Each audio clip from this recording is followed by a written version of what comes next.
Magandang hapon sa inyo. Nandito ako ngayon sa laundry room. Nagsalang ng aking labada. Ang washing machine dito sa building namin ay 5 unit. Ang 2 unit dito sa isang salang ay $3. Yung 3 unit na washing machine, $2.50. Ang dryer naman, 5 unit din. Ang bayad sa dryer,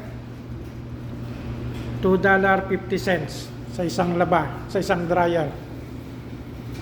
Ang ginamit ko ngayon, 2 dryer at saka 2 washer.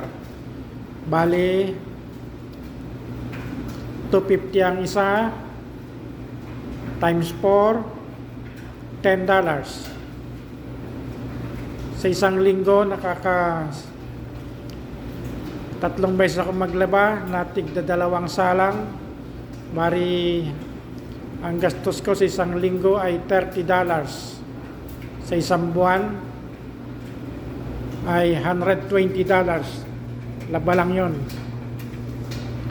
Pag maglalaba ka sa washing machine, ang gagamitin mong pangbayad ay itong card. Tatap mo siya rito. Pag naubos naman ng load ng card mo, dito ka maglo-load sa machine na ito. Yan. Insert mo dyan yung card. Tapos select your amount. Then bayad dito ng gagamitan mo ng credit card. Meron namang mga coin laundry sa labas. Yun nga lang, medyo may kalayuan ng konti. Kailangan mo ng sasakyan at saka minsan mahaba ang pila.